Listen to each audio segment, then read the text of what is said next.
Olá! Mais um HSV Cast. Estamos aqui hoje falando um pouquinho sobre o Outubro Rosa, que é o mês de conscientização da prevenção do câncer de mama. Um assunto tão importante a nível mundial, e hoje nós estamos com dois médicos aqui renomados para falar um pouquinho do assunto.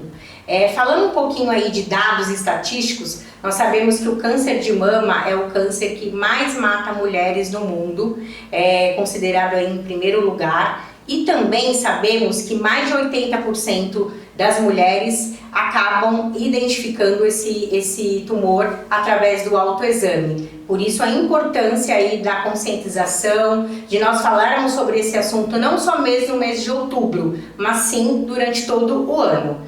Vamos iniciar aqui apresentando. Estamos aqui com o Dr. Guilherme Negrão de Souza, formação em Medicina pela Faculdade de Medicina de Jundiaí, residência médica em Obstetrícia e Ginecologia no Hospital Maternidade Leonor Mendes de Barros, mastologista do Hospital Pérola Baiton, mestrado e doutorado em Ciências pela Universidade Federal de São Paulo, Escola Paulista de Medicina, atua como médico mastologista no Hospital Santa Virgínia, e Dr. Dácio Quadros, formação em Medicina pela Pontífica Universidade Católica do Paraná, residência médica em Clínica Médica, Medicina Interna pela Universidade Federal de Santa Catarina, residência médica em Cancerologia Clínica pela Unity Health Group, tá correto, doutor?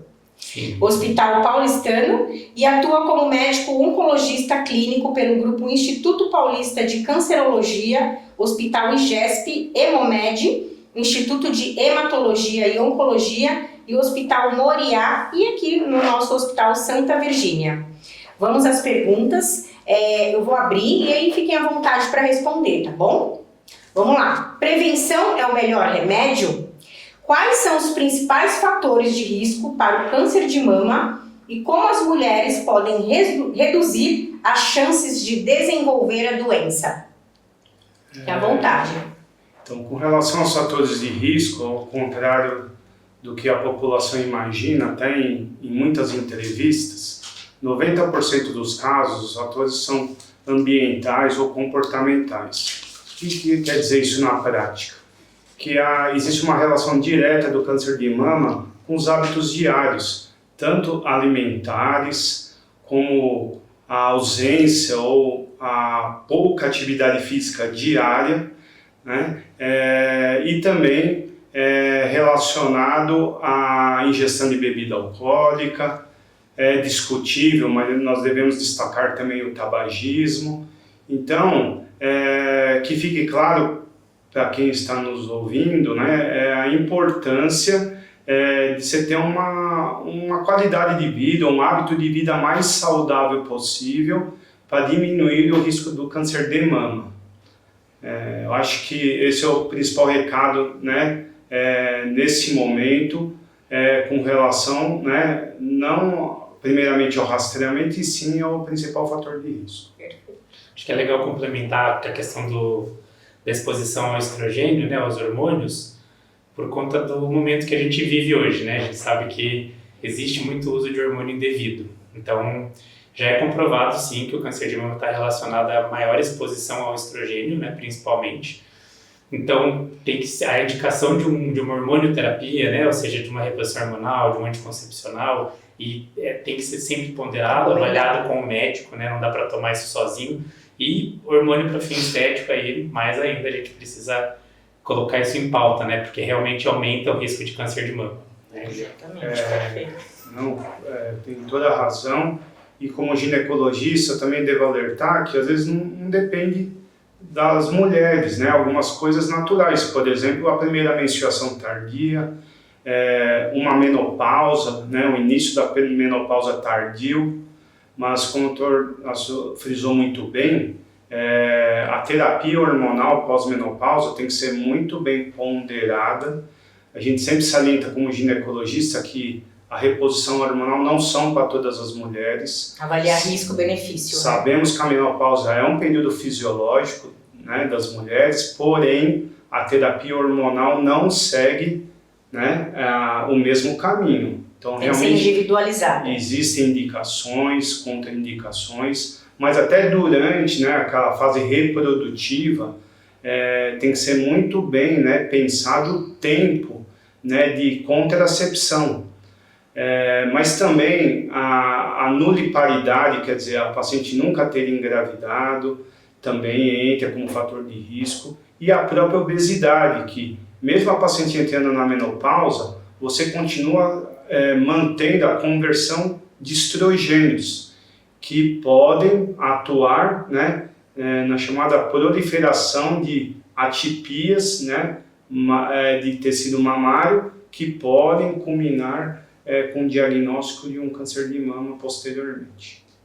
Bacana, quanta coisa, né? Mamografia, né, é o exame aí que é mais falado aí relacionado à prevenção e diagnóstico. Ainda é a melhor ferramenta? A mamografia é o exame mais indicado para detectar o câncer de mama precocemente. Existe alguma inovação em exames de imagem para diagnóstico precoce? Então, o que primeiro precisa ficar claro é que existe um início, né, de rastreamento por mamografia, né? E esse assunto ainda é tão polêmico, controverso, que existe uma diferença do início, né, da realização da mamografia pelo Ministério da Saúde e pela Sociedade Brasileira de Mastologia. O Ministério da Saúde, né, recomenda que se inicie a mamografia a partir dos 50 anos, com controle periódico a cada 2 anos, ao contrário da Sociedade Brasileira de Mastologia, que está embasada até pela Sociedade Americana, né, que recomenda o início da mamografia a partir dos 40 anos e fazer esse controle anual. Por quê? Porque, como foi dito, a mamografia sim é o padrão de rastreamento, e o principal objetivo do rastreamento é a detecção precoce. Nós gostaríamos de fazer o diagnóstico das chamadas lesões não palpáveis. E como foi lembrado, muitas mulheres procuram, né, ou um clínico geral, ou ginecologista, ou próprio mastologista, quando detectam ou suspeitam que tem algum nódulo, né, alguma alteração na palpação. E a lembrança aqui da mamografia é diagnóstico precoce. Por quê? Diagnóstico precoce tem relação direta com prognóstico, com sobrevida. Perfeito. E a partir daí, né, temos inovações, nós podemos ter sim, por exemplo, o emprego da mamografia digital, temos também a tomossíntese, que são métodos que não vão substituir a mamografia usual. Eles podem ser melhores com relação à qualidade da imagem, com relação à diminuição de reconvocações, para fazer uma ampliação, contribuir, né, uma compressão localizada, para ajudar naquela classificação final, né, daquele achado mamográfico. Mas até dizendo que a mamografia é padrão ouro, por exemplo, para a detecção das chamadas microcalcificações, algo que o ultrassom das mamas ou a própria ressonância não vão nos auxiliar nesse diagnóstico. Então, eles são ferramentas de complemento de assim, classificação, né? Ou falar em que chamado BIRADS, aquele caso se encontra, e a partir dali fazer a complementação diagnóstica. Perfeito. Acho que é legal a gente falar, né, de algumas situações que acontecem no consultório. Às vezes a paciente fala, poxa, mas eu fiz mamografia, não apareceu e apareceu no ultrassom. A gente não pode abrir mão da mamografia, né? Apesar de ser um exame desconfortável, que as pacientes se queixam de fazer, e com razão, porque tem que fazer a compressão da mama na hora do exame. Sim. Mas exatamente pelo que o Guilherme falou, né? A gente tem as microcalcificações, que são essas lesões que não são vistas por outro método. Então a gente não é imprescindível fazer a mamografia. E o ultrassom de mama a gente acaba casando com a mamografia para complementar, mas ele sozinho ele tem muito menos valor do que uma mamografia sozinha. Então não adianta, a gente não é substituível algumas pacientes pedem, né? Eu não gostaria de fazer mamografia por conta do desconforto, mas a gente acaba insistindo, olha, a mamografia sim é o melhor exame. A gente tem exames agora, como o Guilherme citou, que deixaram a mamografia um pouco até melhor que a tomossíntese, mas não é uma substituição. Ainda é a mamografia o nosso padrão ouro, né, de rastreio. Claro que pacientes mais jovens, a gente precisa muitas vezes complementar com ultrassom, porque a mama é densa, a mama tem bastante glândula, e aí a mamografia sozinha acaba não conseguindo fazer o diagnóstico, aí por conta da visualização que não fica tão boa, e a gente complementa com ultrassom. E paciente muito jovem, que a gente não está recomendado o rastreamento de rotina, mas tem algumas pacientes que a gente começa a fazer mais cedo por causa da história familiar, porque tem um alto risco, ou porque tem algum sintoma na mama, essa sim, às vezes acaba que o médico pede só o ultrassom lá no comecinho, mas essa é paciente muito jovem, então é exceção. Entendi. Não fazer a mamografia é uma exceção. E se por acaso é uma jovem que não se enquadra aí no perfil de início de mamografia, mas ela tem um histórico familiar, inicialmente vocês dão uma preferência para solicitar ultrassonografia e acompanha ou pede sempre em conjunto devido a esse histórico familiar, por exemplo?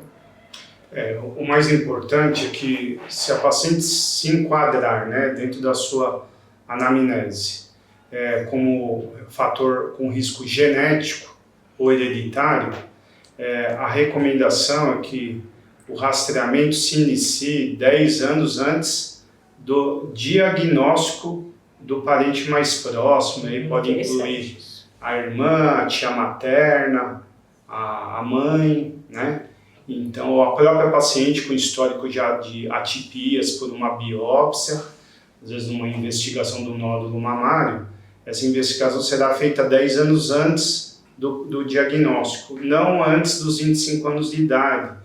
E como foi bem lembrado, né? Assim, realmente a gente não vai recomendar mamografia antes dos 40 anos, mas existem exceções.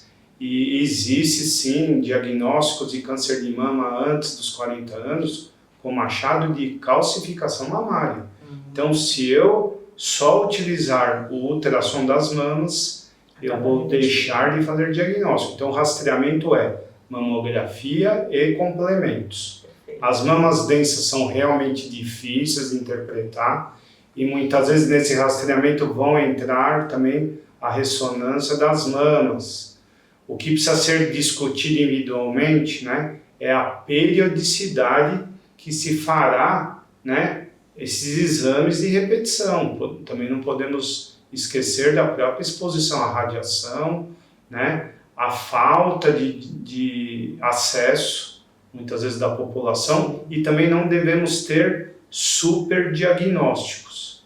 Então, qualquer achado anormal, isso incluir biópsias, cirurgias, muitas vezes desnecessárias. Então, essa integração do ginecologista com o mastologista e, posteriormente, após um diagnóstico com oncologista clínico, com radioterapeuta, é fundamental para o tratamento dessa paciente.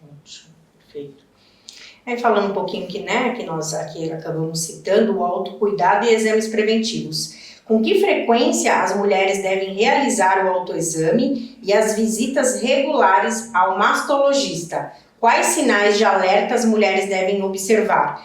Eu falei aqui no início, né, que pesquisas mostram que mais de 80% dos tumores acabam vindo através do toque, né? Quando a mulher faz lá a prevenção e identifica e corre para o médico. Pensando aqui, né, na questão médica, o que vocês recomendam? Na verdade, nós não recomendamos que a paciente fique com uma fobia ou com aquela preocupação de fazer autopalpação diária, autopalpação programada. A gente sempre diz que a paciente, né, as mulheres devem conhecer seu corpo, né? E elas devem fazer essa autopalpação aleatória, pode ser no banho, pode ser deitada, pode ser no momento que ela lembre, né? Mas sem esse compromisso de procurar algo, né? Mas ela precisa sim conhecer seu corpo, mas nós sabemos que em períodos onde está próxima à menstruação, até por ação hormonal, né, da progesterona, você tem as mamas mais sensíveis, mais dolorosas, e é onde mais você vai achar os falsos diagnósticos de nódulos, né? E aí a preocupação das mulheres. Então, a gente recomenda que se faça, às vezes, essa palpação após uma semana, 10 dias do período menstrual, uma coisa assim, sem ser programada, e realmente, se houver algum sinal de alerta, procurar um especialista. Mas existem situações que você pode ter o chamado descarga papilar, que é saída de secreção pelo mamilo, e não pode ser traumática. Então a gente não recomenda que durante a autopalpação faça expressão do mamilo, porque aí você pode ter secreção láctea,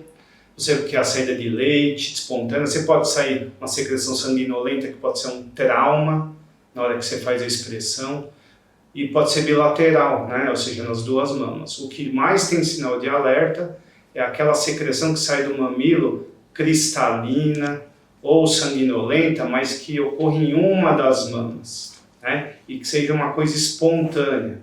Então, sim, a gente recomenda que nessa situação, procure, se não conseguir um mastologista direto, procure o seu ginecologista. Ele vai fazer o atendimento inicial e se achar que há indicação, encaminhar para o especialista. Perfeito, perfeito.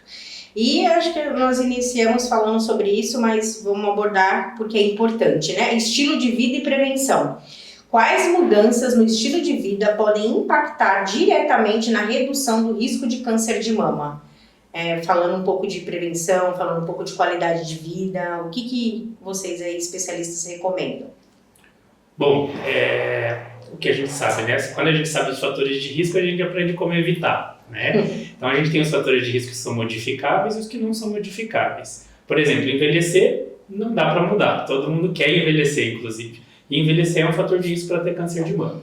Agora, obesidade, tabagismo, etilismo, né? Bebida alcoólica, uso de hormônios, de forma indevida, a alimentação, né, a sua qualidade de alimentação, isso tudo são fatores modificáveis, é onde a gente pode intervir para reduzir a incidência do câncer de mama, já que a gente sabe que cada um desses fatores tem um aumento discreto da incidência. Então, quando eles se somam, a gente vai ter mais chance ainda de ter um câncer de mama. Certo. Então, manter o peso adequado, se alimentar evitando os industrializados, as dietas hipergordurosas, não fumar, não beber, não ser sedentário, então praticar atividades físicas regulares. Todas essas são medidas que são muito válidas, não só para o câncer de mama, né, mas para outros tipos de câncer. Hoje o foco é mama, mas basicamente é o que a gente vem falando e repetindo muitas vezes, e a gente acaba tendo que repetir muitas vezes porque é o mais difícil. Tomar um remédio às vezes é mais fácil, né? Mudar a vida, fazer atividade física. Estilo de vida, a gente percebe no consultório o quanto é difícil isso, porque isso demanda, né? Mas à medida que a gente entende a importância disso e o quanto que impacta isso para a redução do risco e para a qualidade de vida, acaba valendo muito a pena. Né? Perfeito, perfeito. E complementando, né, os oncologistas lembram muito bem isso. Isso também inclui tanto durante quanto após o tratamento, né? Isso não inclui apenas para evitar ou após o diagnóstico. Durante a quimioterapia, após a quimioterapia, o chamado segmento pós, né, tratamento adjuvante, é fundamental que a paciente mantenha o estilo de vida o melhor possível. Qualidade, né? Então isso exige disciplina, porque se ela não seguir, né, as recomendações, você pode aumentar a chance de recidiva, né? Perfeito. Ou de um novo tumor. Então é fundamental que tenha essa integração. A gente sempre fala que o tratamento do câncer de mama ele é multiprofissional. Não é só o mastologista, só o oncologista, só o radioterapeuta. Vai incluir a fisioterapia, vai incluir a nutricionista, se tiver um educador físico, né? Tudo isso psicóloga. A psicóloga tem um papel fundamental. Então, assim, a equipe multiprofissional é que traz os melhores resultados. Certo. Isso vai incluir também até nos cuidados paliativos, aqueles casos em que o prognóstico é reservado, né? Esse acolhimento ele é fundamental para seguir todo o processo de tratamento. Perfeito. Queria aproveitar para te perguntar para você, o tempo que a gente demora, que depois que uma paciente opera, a gente tem bastante paciente que acaba já fazendo atividade física e vindo pra gente, quando que eu posso voltar, né? Então, quando você faz uma cirurgia de mama, quanto tempo mais ou menos para poder voltar a fazer atividade física? Então, nós sabemos que as mamas, né, você tem alguns riscos pós-operatórios. E o maior risco que nós temos é de acordo com a quantidade de gânglios, né, chamados linfonodos, que são removidos da região axilar durante o tratamento cirúrgico. E quanto maior o número de linfonodos removidos, você tem mais chance de ter o chamado linfedema, que é o edema dos braços, muitas vezes com limitação motora, né? Então, assim, a atividade física com peso vai depender de como está, né, o estadiamento da doença, como que está o tratamento chamado adjuvante. Nós não vamos, por exemplo, recomendar que a paciente vá fazer uma corrida no parque se ela está, por exemplo, em vigência de uma radioterapia. Até porque ela tem as queimaduras, né, a radiodermite inerente à radiação na região do tórax, e ela não pode se expor, por exemplo, ao sol sem proteção, porque isso pode virar até uma ferida, muitas vezes de difícil controle. Compromete até o tratamento. Mas hoje, com os avanços da detecção precoce, muitas vezes a gente pesquisa só um linfonodo, chamado linfonodo sentinela, ou 2, 3 no máximo, e eles podem vir negativo, a paciente pode fazer uma radioterapia chamada mais curta, mas com uma eficácia muito boa, e muitas vezes ela pode entrar num protocolo, né, de um tratamento quimioterápico mais rápido, em que ela vai fazer um segmento, né, em intervalos aí periódicos, mas com um processo de cura grande ou de um controle bem adequado, mas assim, eu acho que a gente tem que individualizar os casos. Mas a paciente pode voltar a uma atividade física, por exemplo, que não faça esforços na região torácica. Isso pode incluir uma caminhada, às vezes andar numa esteira, fazer exercícios na região abdominal, mas na região superior, aí eu acho que tem que avaliar cada caso. Certo. E não padronizar, porque primeiro que fique claro, precisa fazer o estadiamento da doença, né? E vai ser muito bem falado aqui, porque se não falar, eu vou perguntar, que a importância, né? A importância não só do diagnóstico, mas do estadiamento, né?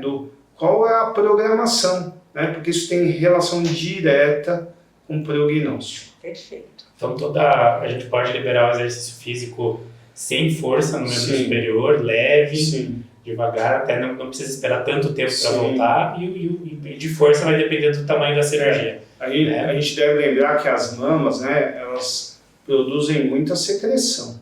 Então, realmente, se eu fizer também um retorno a atividades superiores, né, precoce, eu posso aumentar a chance de ter uma formação de secreção onde foi feita a cirurgia, eu posso ter uma dor no local onde foi feita a remoção cirúrgica de gânglios axilares. Então, eu acho que sim, tem que fazer esse controle, qual que é a proposta do tratamento adjuvante, mas isso não inclui repouso absoluto, ausência de caminhadas. Então, a paciente pode, de acordo com a sua situação, mas não é para ficar em repouso, com certeza. Perfeito. A fisioterapia, por exemplo, tem um papel fundamental na recuperação pós-operatória. A paciente está fazendo uma atividade específica, né, que tem um papel fundamental no retorno aí até mais precoce das atividades. Coordenado e orientado, né? Sim. Isso é importante, tá ótimo. Agora falando um pouquinho da evolução, né, dos tratamentos, né, inovação, tecnologia, que a gente entende aí que o mercado, né, da saúde vem crescendo bastante e trazendo novidades aí em relação a vários tratamentos. E queria entender com vocês o que há de novo hoje, né? Quais são as inovações mais recentes no tratamento do câncer de mama e se podemos esperar novos tratamentos menos agressivos no futuro. A gente vem evoluindo muito, né, no tratamento do câncer de mama à medida que a gente foi conhecendo e entendendo a fisiologia, a biologia molecular, porque quando a gente fala câncer de mama é bem importante saber que são muitos tipos. Então a gente não consegue comparar tratamentos, não é adequado uma paciente, mas o meu foi assim, o meu foi... Porque são muito diferentes. Então é bem importante a gente saber. Câncer de mama é um nome genérico para várias doenças que estão dentro dele. E aí, quando a gente conhece isso, né, que a gente passou a entender que existem vários tipos de câncer de mama, a gente foi personalizando o tratamento e descobrindo medicações que são mais específicas para cada situação.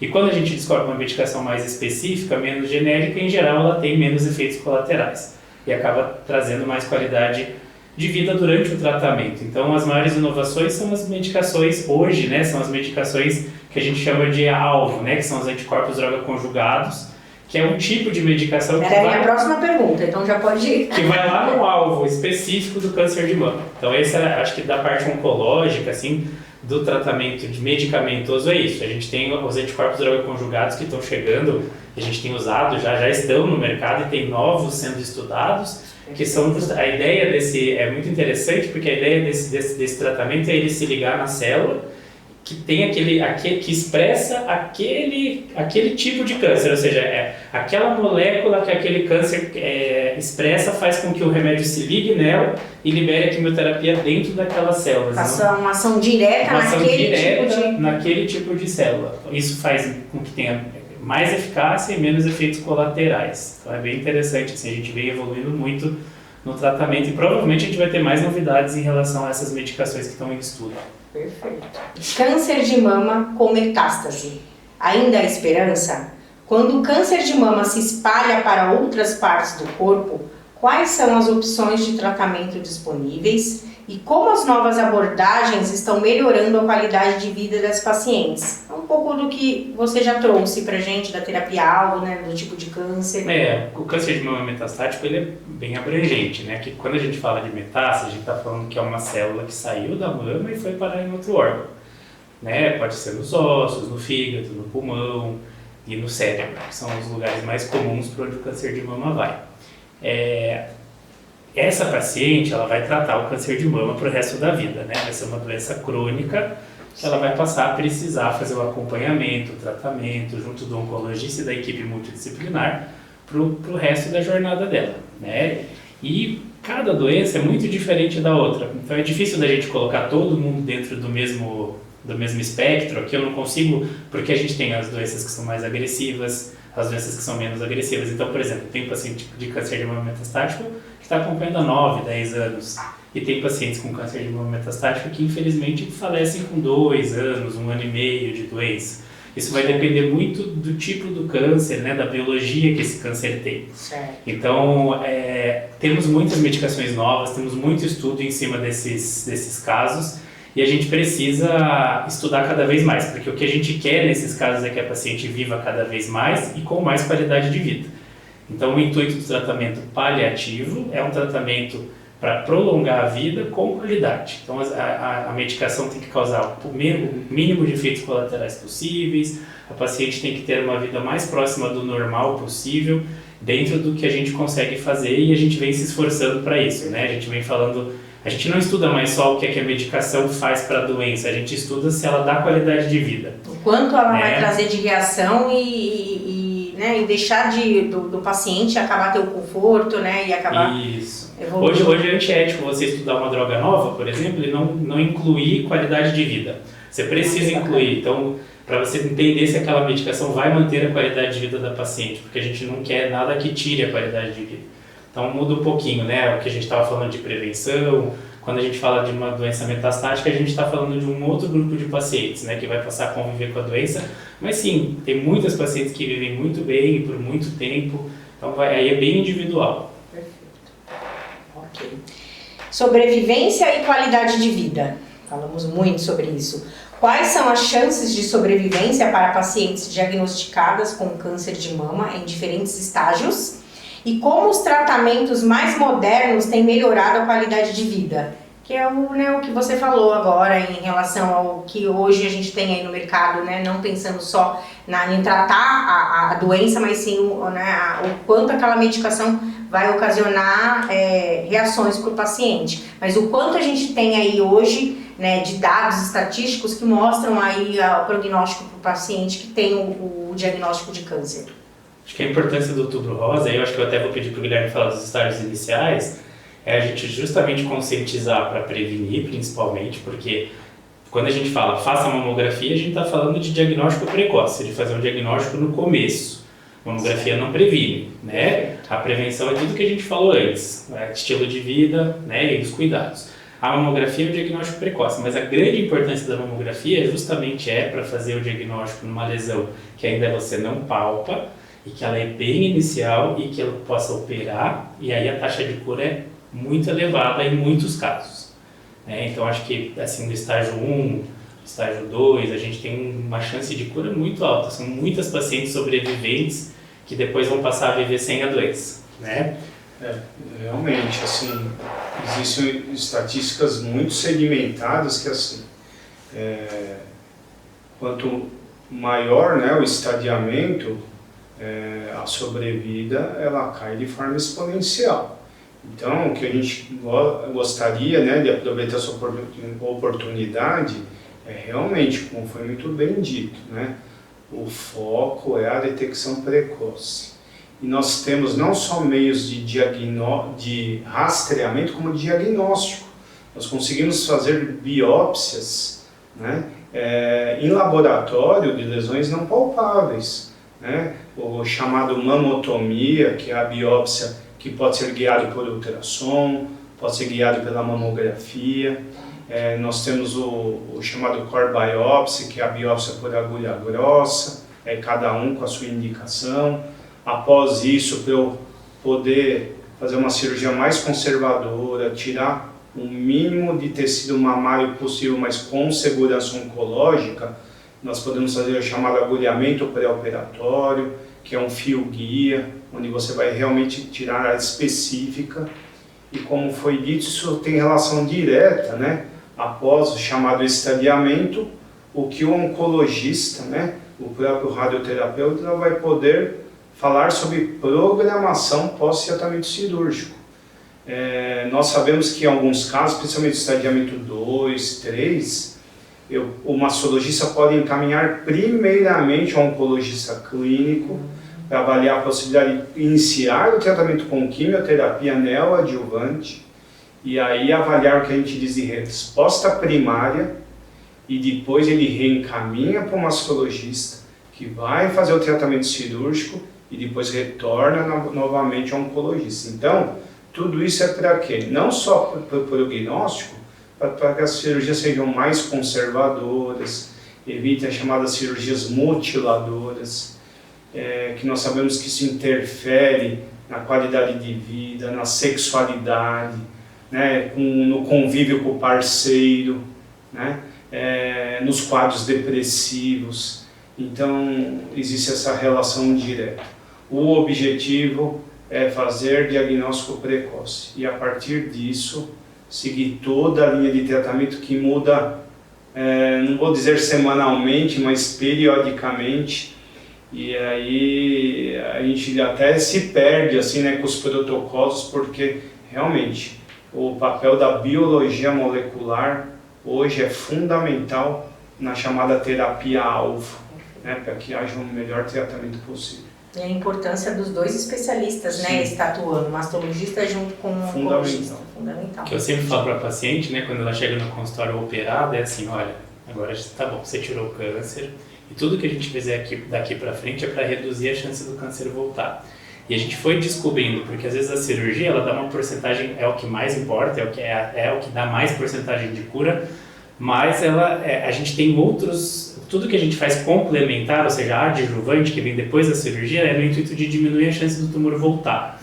E aí a gente tem a quimioterapia, a hormonioterapia, a radioterapia, que são as nossas ferramentas que a gente usa no tratamento na jornada dessa paciente. A gente chega a taxas de cura muito elevadas, então, claro que caso a caso, né, porque tem que avaliar se esse estágio é inicial, se é um nódulo que está só na mama, ou se já tem acometimento da axila. Quando tem acometimento da axila, ainda é um tratamento curativo, mas aumenta um pouco a chance de recidiva dessa paciente. Então a gente geralmente tem que intensificar o tratamento. Então é uma paciente que provavelmente vai receber um tratamento diferente daquela que tem um nódulozinho pequenininho da mama. Ou então se a biologia molecular desse tumor foi um tumor mais agressivo, um triplo negativo, um HER2 positivo, essa paciente é aquela que provavelmente o Grêmio não opera de cara. Ele fala, vamos começar com o oncologista. A gente começa a quimioterapia primeiro, aí depois vai para ele. Então a gente é bem individualizado, por isso que eu comentei antes, né? A gente não consegue comparar os tratamentos porque a gente está falando de uma gama de doenças. Sim. E a gente acaba tem paciente que começa pela quimio, vai para a cirurgia, depois faz hormônio, tem paciente que não faz hormonioterapia porque ela não expressa hormônio no tumor. Não vai responder. Exato, não vai responder. Agora, bem objetivamente, quanto mais cedo, mais chance de cura.